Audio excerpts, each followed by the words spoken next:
Et alors qu'on continue notre série d'Enjean, je vous encourage à simplement préparer vos cœurs. On va passer un moment dans la parole. Et puis ensuite, on va passer un moment où voilà, on célèbre ensemble ce que Christ a fait pour nous à la croix. Il y a quelques jours, le grand-père de mon épouse est décédé à l'âge de 85 ans. Et on s'y attendait un peu parce que sa santé allait en descendant depuis un moment. Et par la grâce de Dieu, il est dans le Seigneur, on est en paix. Mais c'est un homme dont toute sa vie, on pensait qu'il allait bientôt mourir. Et moi, depuis que je connais mon épouse, dès que je l'ai rencontré, il dit « Ouais, mon grand-père, il va bientôt mourir ». Et son grand-père, on dirait qu'il sort d'un roman. Un de ses premiers souvenirs d'enfance, c'est qu'il a survécu l'attaque de Pearl Harbor, alors qu'il avait grandi dans l'île d'Hawaï et il avait dû évacuer. Quelques années plus tard, il survit un accident d'avion. Quelques années plus tard, il va dans un pensionnat où il est mal nourri, c'est un truc de film. Il est abusé, les profs volent l'argent de poche que les parents envoient. Il y a des vers dans sa nourriture. Et à un moment, il y a son appendicite qui explose, enfin une rupture. Et c'est un autre étudiant qui en cachette de l'amener à l'hôpital pour lui sauver la vie. Juste avant de se marier, il va attraper la grippe asiatique, qui à cette époque-là, il y avait une épidémie qui a emporté près de 2 millions de personnes. Et lui survit, c'est à ce moment-là qu'il décide de se marier. Mais dès son adolescence, il a le diabète. Ensuite, il est atteint d'emphysème, une maladie qui touche les poumons, qui fait qu'il ne peut plus vivre dans les villes. Il doit sortir parce que la pollution peut le tuer. Il a plusieurs opérations sur le cœur. Une fois, son cœur arrête de battre et il doit être ranimé. Après la naissance de sa deuxième fille, son docteur lui a dit « Écoutez, monsieur, faut vous faire opérer parce que vous allez laisser derrière une veuve derrière assez rapidement. » Ça ne lui aura pas empêché de vivre sa vie à fond et finalement de vivre une vie complète. Et alors qu'il est rejeté de sa maîtrise, parce qu'il faisait des études en paléontologie, parce qu'il ne croyait pas à l'évolution, il a dit « Bon, tant pis, moi je veux servir Dieu ». Il est parti en Alaska, où il est devenu missionnaire auprès des Inuits. Et non, ma femme n'est pas Inuit, elle est japonaise. Mais c'est aussi un beau témoignage que, alors qu'il a grandi à Hawaï, qui a été détruit par les Japonais, par la grâce de Dieu, il a laissé avec beaucoup de grâce sa femme épouser un Japonais. Mais quand on regarde à notre vie, à notre mort, on s'aperçoit on n'est pas au contrôle. On ne sait jamais comment ça va arriver, on ne sait jamais le jour où ça va arriver, on ne sait pas comment ça va arriver. On n'est complètement pas au contrôle de notre destinée, de notre vie et du moment de notre mort. Et c'est pour ça que Jésus disait dans les Écritures, en Matthieu chapitre 10, versets 28-31, « Ne redoutez pas ceux qui tuent le corps, mais qui ne peuvent pas tuer l'âme. Redoutez plutôt celui qui peut faire périr l'âme et le corps en enfer. Ne vend-on pas 2 moineaux pour une petite pièce? Cependant, pas un ne tombe par terre sans l'accord de votre Père. Même vos cheveux sont tous comptés. N'ayez donc pas peur, vous valez plus que beaucoup de moineaux. » Et c'est vrai que quand on pense à la mort, le moment où on est au moins au contrôle de notre vie, on est le plus faible, on est le plus limité dans notre physique, dans notre vie humaine, dans notre humanité. Ce moment où on est le moins au contrôle, on s'aperçoit que Dieu, lui, il est absolument au contrôle. Et c'est ce qu'on voit aussi à la croix. C'est ce qu'on voit à la croix alors qu'on arrive au chapitre 19. Et on va voir qu'il n'y a pas une seule prophétie qui parle de la mort de Jésus. Il n'y a pas juste quelques détails qui décrivent de manière floue comment Jésus va mourir, mais on voit plus d'une douzaine de prophéties avec des détails qui montrent que chaque millimètre de la mort de Jésus est planifié. Et au moment où Luc dit c'est c'est l'heure de la puissance des ténèbres, au moment où Satan est déchaîné, au moment où Jésus est le plus faible physiquement, où il est attaqué, il est oppressé, il est moqué, Dieu ne perd pas 1 millimètre de contrôle. Et on voit ça dans les Écritures avec Jésus, mais on voit ça, c'est comme ça avec laquelle il traite notre vie. Peu importe les épreuves, peu importe les soucis, il n'y a pas 1 millimètre de notre existence sur terre qui sort du contrôle de Dieu. Et parce que nous n'étions pas au contrôle de notre mort, on va le voir, Jésus, lui, il est venu mourir pour nous. Parce que nous étions impuissants à la mort, Dieu, il a planifié la sienne.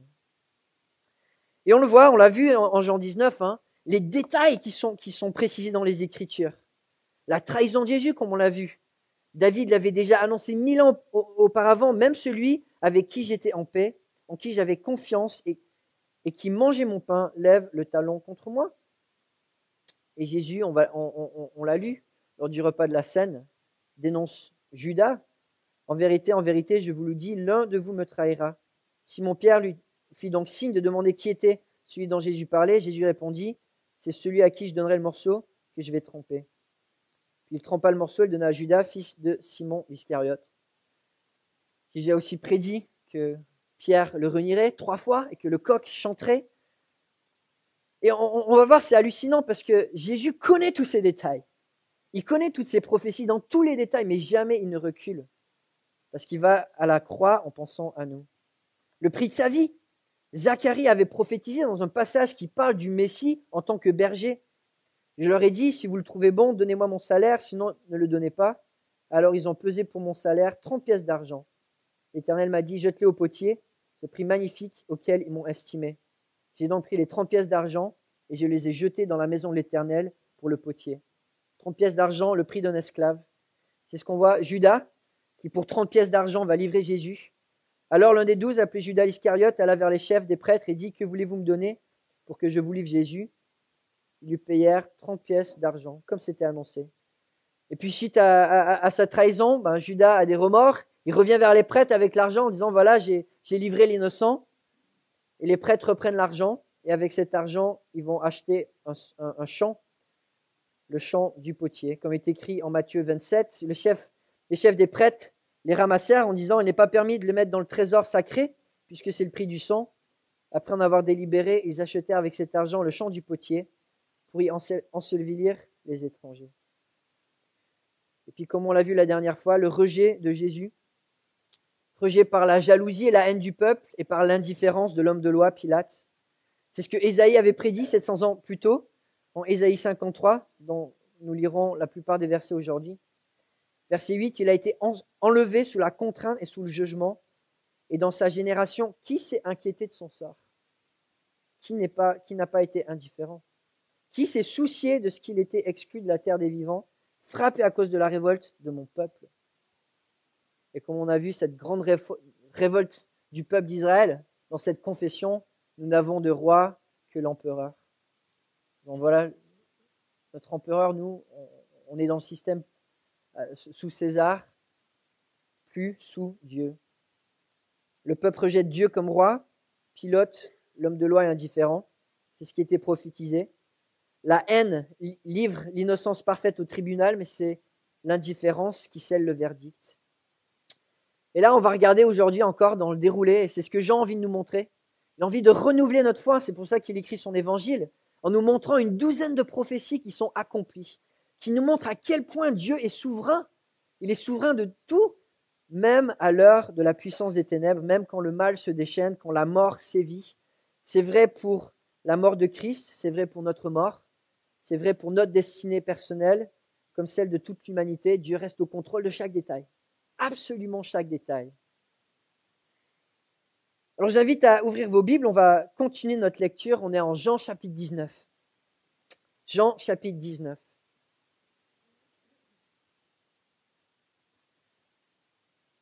Alors qu'on ouvre nos Bibles, je vais prier pour remettre ce temps dans les mains du Seigneur.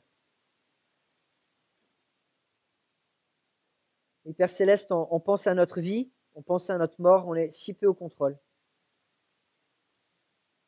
Et quand on regarde avec quel point, des milliers d'années en avance, toi-même avais planifié le moyen de nous sauver par cette mort à la croix. Oui, Père Céleste, on sait à quel point tu es au contrôle de nos vies, de notre destinée, que l'espérance que nous avons en toi est véritable. Et merci pour ce témoignage de Jésus qui connaissait cette mort, il avait anticipé cette souffrance, et pourtant il n'a jamais reculé. Et il l'a fait par amour pour nous. Et c'est ce dont on veut se rappeler aujourd'hui, en commémorant aussi la scène, se rappelant ce sacrifice. Merci pour le Sauveur merveilleux que nous possédons. En son nom, on prie. Amen. Et ce matin, on va regarder à 3 aspects du Messie en particulier qui ont été prophétisés et accomplis dans cette mort de Jésus-Christ. Et la première partie, c'est l'humiliation de Christ.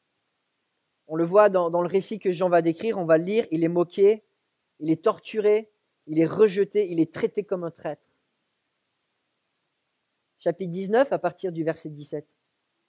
Jésus, portant sa croix, sortit de la ville pour aller vers l'endroit appelé le crâne, qui se dit en hébreu Golgotha. C'est là qu'ils le crucifièrent, et avec lui 2 autres, un de chaque côté, et Jésus au milieu. Jésus rédigea aussi un écriteau qu'il plaça sur la croix. Et il y était écrit « Jésus de Nazareth, le roi des Juifs ». Beaucoup de Juifs lurent cette inscription parce que l'endroit où Jésus fut crucifié était près de la ville. Elle était écrite en hébreu, en grec et en latin. Les chefs des prêtres, des Juifs, dirent à Pilate « N'écris pas le roi des Juifs, mais plutôt cet homme a dit « Je suis le roi des Juifs ». Pilate répondit « Ce que j'ai écrit, je l'ai écrit ».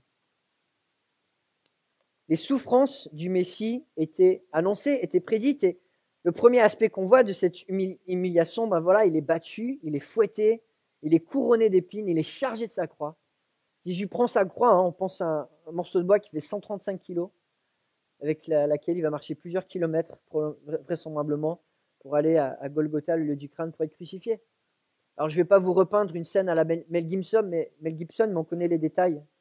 Jésus souffre atrocement, comme ça a été prédit, et Jésus le sait, mais il fonce quand même vers la croix. 700 ans plus tôt, Ésaïe l'avait prédit, méprisé et délaissé par les hommes, homme de douleur habitué à la souffrance. Il était pareil à celui face auquel on détourne la tête. Nous l'avons méprisé, nous n'avons fait aucun cas de lui. C'est ce que la manière avec laquelle Jean décrit son ministère. La lumière est venue dans le monde, et les hommes ont préféré les ténèbres à la lumière, parce que leur manière d'agir était mauvaise. Et dès le début de l'évangile de Jean, on voit de l'opposition. Jésus est rejeté des leaders, il est oppressé, il est abaissé, humilié publiquement, il est attaqué dans son dos par des mensonges, par de la médisance. Un homme habitué à la souffrance. Toute sa vie, finalement, Jésus sera assez isolé parce qu'il est incompris. Et il va échapper à la mort encore, échapper à la lapidation, échapper à être précipité d'une falaise. Jésus est un homme de douleur. Et c'est ce qui avait été prédit dans la première prophétie des Écritures, en Genèse 3,15. « Je mettrai l'hostilité entre toi et la femme, entre ta descendance et sa descendance. Celle-ci t'écrasera la tête et tu lui bresseras le talon. » Donc, Jésus sait toutes ces choses. Il fallait que le descendant de la femme, un homme, qui serait Dieu fait homme, le Messie, écrase Satan, mais qu'il soit blessé et qu'il en souffre. C'était annoncé, et c'est ce qu'on voit dans la personne de Jésus. Jésus est le Messie, Dieu fait homme. La crucifixion aussi témoigne de la mort de Jésus qui était annoncée dans le psaume 22. On va regarder aussi à plusieurs versets du psaume 22 dans lequel David va prophétiser la croix et la souffrance de Christ avec des détails qui sont invraisemblables. Chapitre 17, oui, des chiens m'environnent, une bande de scélérats rôde autour de moi, ils ont percé mes mains et mes pieds. 1000 ans avant la mort de Jésus-Christ, c'était déjà prédit. Ils ont percé mes mains et mes pieds. Et puis on le voit, Jésus est crucifié. C'est la mort qu'on réserve aux traîtres, aux malfaiteurs. Il est mis entre deux brigands. Et c'est ce que Ésaïe avait annoncé.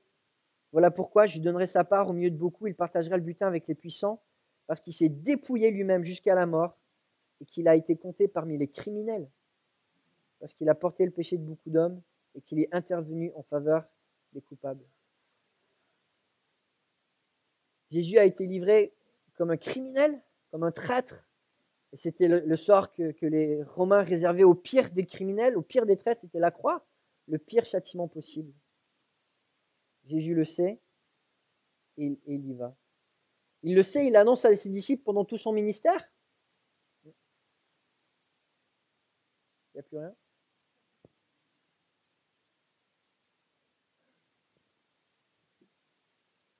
Non. Bon, c'est pas vrai. Donc, de toute façon, je peux vous le lire, j'ai la Bible. Matthieu 16, verset 21, dès ce moment, Jésus commença à montrer à ses disciples qu'ils devaient aller à Jérusalem, beaucoup souffrir de la part des anciens, des chefs des prêtres et des spécialistes de la loi, être mis à mort et ressusciter le 3e jour. Il leur annonce encore une deuxième, puis une 3e fois, pendant qu'ils montaient à Jérusalem, Jésus prit à part les 12 disciples et leur dit en chemin, « Nous montons à Jérusalem, et le Fils de l'homme sera livré aux chefs des prêtres et spécialistes de la loi.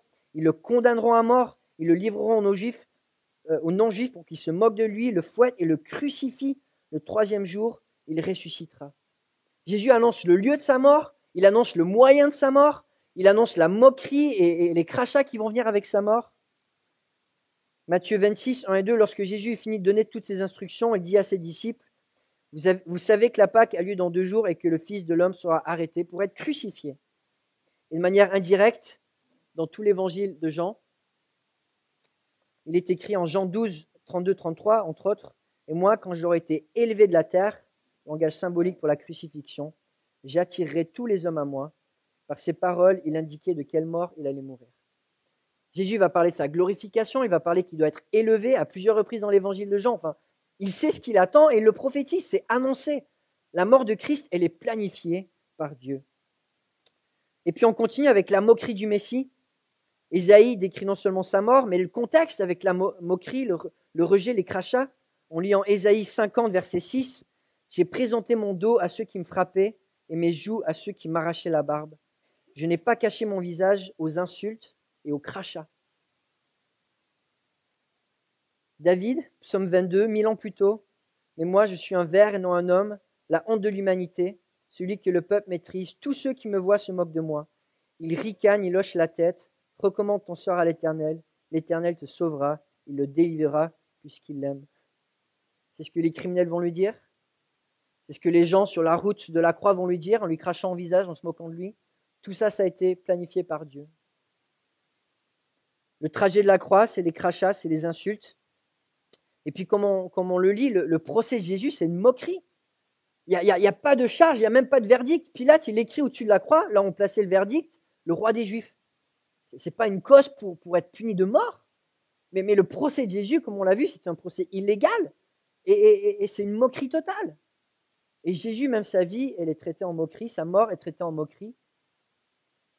Et puis on voit même, c'est tellement ironique de voir cette dispute entre les chefs des prêtres et Pilate en disant non, on n'écrit pas, il est le roi des Juifs. Il a dit, il prétend qu'il est le roi des Juifs. Il ne s'aligne même pas sur la charge pour laquelle Jésus est crucifié. Ces juges ne savent même pas le motif de sa mort. Le procès de Jésus est une moquerie totale. Jésus est mort dans l'humiliation la plus totale. Et pourtant, tout ça, c'était planifié. Tout ça, c'était planifié pour qu'on sache avec aucun doute que quand Jésus monte sur la croix, c'est le plan de Dieu. Que quand Jésus va sur la croix pour être crucifié, c'est ce que Dieu a voulu depuis la fondation du monde, depuis la chute. Il n'y a aucun doute qu'on peut avoir que Dieu voulait que son Fils meure pour nous. Et comme Dieu a contrôlé dans les détails les plus minutieux la mort de son Fils, il contrôle dans les détails les plus minutieux notre vie sur terre. Même quand on passe par la souffrance, même quand on passe par l'épreuve. Et ce qui est magnifique à la croix, c'est qu'on voit que le mal se déchaîne avec Satan qui rentre dans Juda, avec les Romains qui se donnent à cœur joie de torturer Jésus, les prêtres qui abusent de leur pouvoir. Et pourtant, Dieu va utiliser le mal en bien. Et là où on voit le mal qui est déchaîné au possible, on voit le bien qui va triompher d'une manière qui est inouïe, parce que Dieu va utiliser ça pour sauver le monde. Dieu est au contrôle d'absolument tout sur terre. Il est souverain sur chaque détail.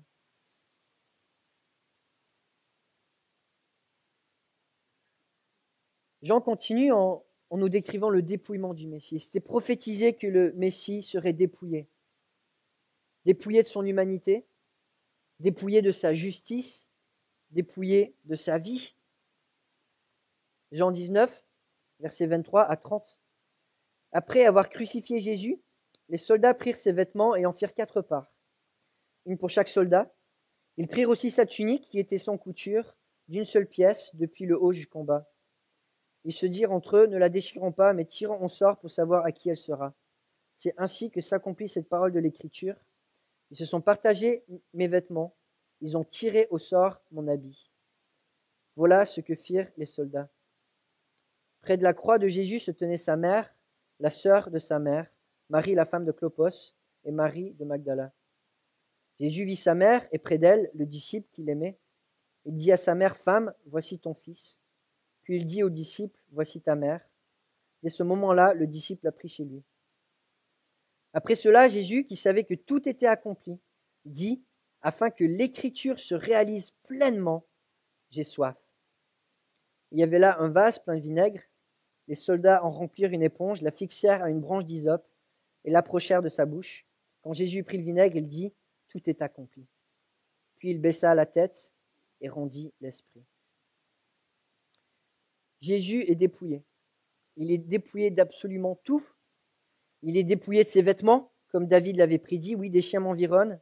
Une bande de scélérats rôde autour de moi, ils ont percé mes mains et mes pieds. Je pourrais compter tous mes os, eux, ils observent, ils me regardent, ils se partagent mes vêtements, ils tirent au sort mon habit. Et là, on voit dans le passage, Jésus, il est dépouillé, mais de son humanité, il est mis à nu. On voit que sa tunique est tirée au sort, mais c'est 4 vêtements, on va nous dire Jean dans les détails. Quand on enlève 4 vêtements, il ne reste pas grand-chose. Et on ne sait pas si Jésus il est mort peut-être en sous-vêtements ou peut-être complètement tout nu. C'était souvent le cas pour les crucifiés. Mais il est dépouillé de tout son honneur. Jésus est humilié et on lui refuse tout. Il est dépouillé de sa famille. Et on sait la souffrance que c'est pour un parent de perdre son enfant. On préfère, alors, le plus naturel, c'est quand les parents partent en premier. Et pour un parent de voir son enfant mourir, c'est terrible. Et Jésus, il est dépouillé de son humanité, il est dépouillé de sa famille.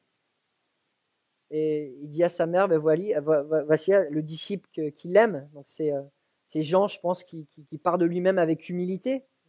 Si c'est ton expérience, il avait tellement connu l'amour de Christ, il ne voulait pas se mettre en avant, il se décrit comme le disciple que Jésus aimait. Et Jésus doit donner sa mère à quelqu'un d'autre parce qu'il meurt.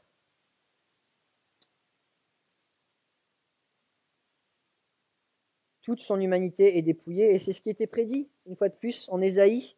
En effet, voici ce que dit le Très-Haut, celui dont l'habitation est éternelle et le nom saint. J'habite dans les hauteurs et la sainteté, mais je suis aussi avec l'homme brisé et abattu, afin de redonner vie à l'esprit abattu, afin de redonner vie au cœur brisé.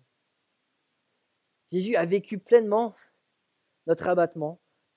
Un cœur brisé, il a été séparé de sa mère. Il a connu la honte la plus totale, le rejet le plus total, l'humiliation la plus totale, pour pouvoir compatir avec nous. Paul nous partage cela en Philippiens 2, que votre attitude soit identique à celle de Jésus-Christ, lui qui est de condition divine, il n'a pas regardé son égalité avec Dieu comme un butin à préserver, mais il s'est dépouillé lui-même en prenant une condition de serviteur, en devenant semblable aux êtres humains, reconnu comme un homme simple. Il s'est humilié lui-même en faisant preuve d'obéissance jusqu'à la mort, même la mort sur la croix. Et Jésus, on pourrait résumer sa vie sur terre en 2 mots. 0 ego. 0 ego. Son ego, il a mis de côté. Complètement crucifié son ego pour être au service de Dieu. Et c'est l'exemple qu'il nous donne. 0 ego. Il est dépouillé de son humanité, il est dépouillé de tout confort, comme c'était précisé dans les Écritures. Même au moment où il est asséché, et la crucifixion, c'est quand tu es crucifié, tu as les muscles qui sont tendus. Les 2 causes de la mort, c'est la déshydratation et l'asphyxion. Parce que tu es étiré, donc tu perds ton eau et puis tu n'arrives plus à respirer. Parce que pour gonfler les poumons, ils font pousser sur les pieds. Au bout d'un moment, les muscles lâchent. Et Jésus, il souffre de cette manière, mais même le peu de confort qu'on aurait pu lui offrir, on ne lui donne pas. Comme c'était prédit. Pour apaiser ma soif, il me donne du vinaigre.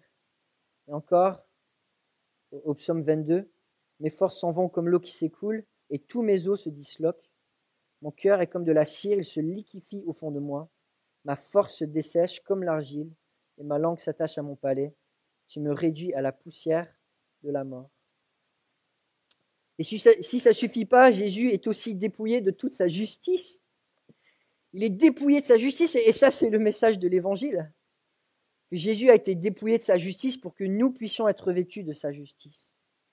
Ce sont de nos souffrances qu'il a portées, de nos douleurs qu'il s'est chargé, et nous l'avons considéré comme puni, frappé par Dieu, humilié. Mais lui, il était blessé à cause de nos transgressions, brisé à cause de nos fautes. La punition qui nous donne la paix est tombée sur lui, et c'est par ses blessures qu'il nous guérit. Et comme Paul l'écrit en 2 Corinthiens, en effet, celui qui n'a pas connu le péché, il l'a fait devenir péché pour nous, Dieu, afin qu'en lui, nous devenions justice de Dieu. Et alors, je lis des versets que peut-être, on connaît, une grande partie d'entre nous, mais quand on est face à cette montagne d'évidence de ce que Christ a fait face pour nous, ça doit chambouler notre cœur. Et quand Jésus crie à la croix, tout est accompli. Tout le poids de l'ancienne alliance, toute cette justice qui devait être portée, ces agneaux qui étaient crucifiés, ce système de sacrifice, de rituel, tout ça c'est fini. Parce que Jésus l'a porté sur lui, en se dépouillant de cette justice parfaite qu'il avait d'avant la fondation du monde. Lui, Dieu fait homme. Il s'en est complètement vidé. Pour nous, par amour pour nous. Et finalement, Jésus se dépouille de sa vie. Et c'est vrai que quand on regarde le procès de Jésus, il y a une question qu'on pourrait se poser, mais qui c'est qui est coupable pour la mort de Jésus? Et la réponse c'est oui, tout le monde. Les Romains sont coupables, les leaders juifs sont coupables, le peuple juif est coupable. Nous sommes tous coupables parce que c'est à cause de nos péchés qu'il est mis à mort. Satan est coupable parce qu'il est rentré dans Judas. Judas est coupable parce qu'il a trahi.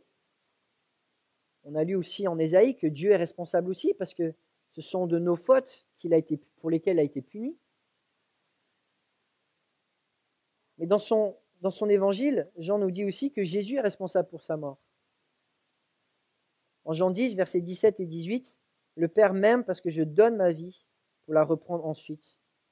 Personne ne me l'enlève, mais je la donne de moi-même. J'ai le pouvoir de la donner et j'ai le pouvoir de la reprendre. Tel est l'ordre que j'ai reçu de mon Père. » Jésus aurait pu descendre de la croix, on le sait, mais il ne l'a pas fait. Il aurait pu appeler des légions d'anges pour le délivrer, il ne l'a pas fait. Et puis même quand on regarde sa crucifixion, la crucifixion, comme je l'ai partagé, on meurt d'asphyxie.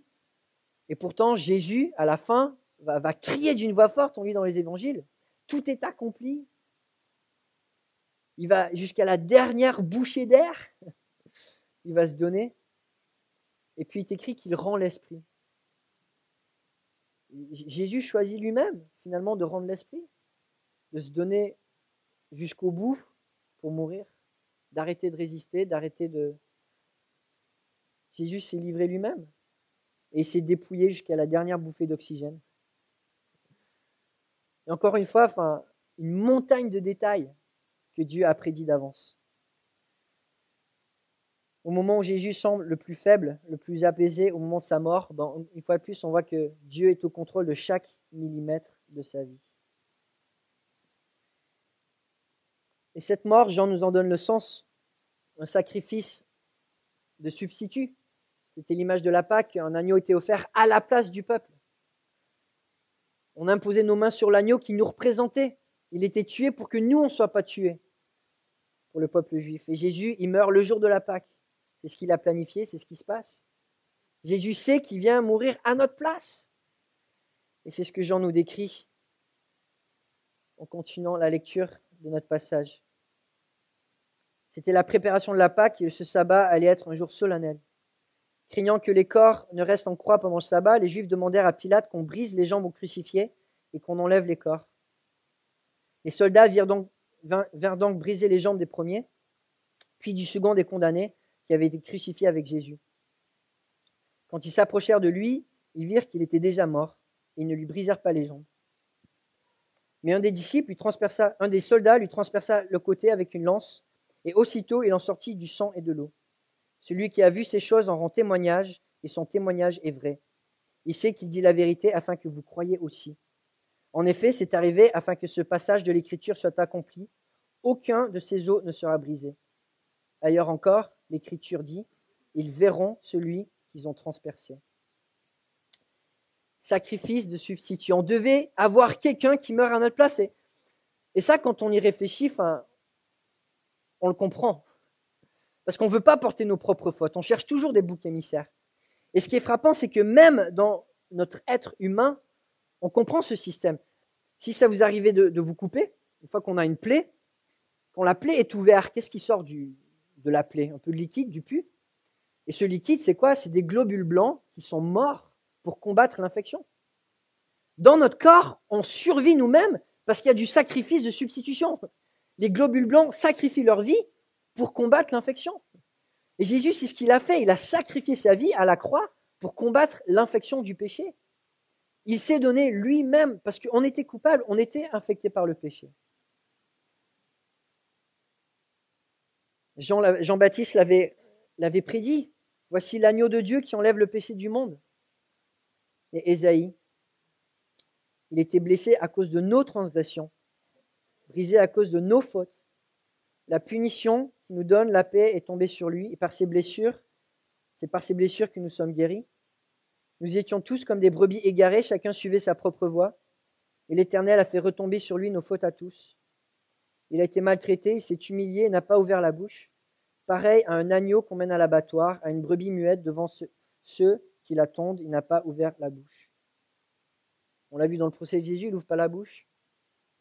700 ans plus tôt, il était décrit comme l'agneau qui allait s'offrir en sacrifice de substitut pour son peuple, qui allait prendre la place des pécheurs pour que nous puissions avoir la vie. Et Jean décrit cette mort de Jésus, transpercée, comme ça avait été prédit, en Zacharie 12, verset 10. Je ne sais pas si je l'ai... Alors je déverserai sur la famille de David, sur les habitants de Jérusalem, un esprit de grâce et de supplication, et ils tourneront les regards vers moi, celui qu'ils ont transpercé. Ils pleureront sur lui comme on pleure sur un fils unique. Ils pleureront amèrement sur lui comme on pleure sur un premier-né. Alors pourquoi Jean décrit Jésus qui est transpercé? Premièrement, c'est une réponse aux prophéties, mais en même temps, pendant des siècles, on le lit dans le Coran, il y avait des gens qui disaient mais Jésus n'est pas vraiment mort. Il y en a qui disaient Jésus il a fait semblant de prendre l'apparence humaine, mais c'était plus un esprit qui habitait dans un corps, enfin, plein de choses un peu reloues. Et Jean nous dit non, Jésus il est vraiment mort. Dans son humanité, il a souffert. Et il y a eu des témoins qui ont vu que la lance est rentrée dans son côté. Jésus est vraiment mort. Et puis il y a aussi une image qui est un peu symbolique, l'eau et le sang qui sortent en même temps, sachant que Jésus est mort pour que son sang nous lave. Et symboliquement, l'eau lave, l'eau purifie.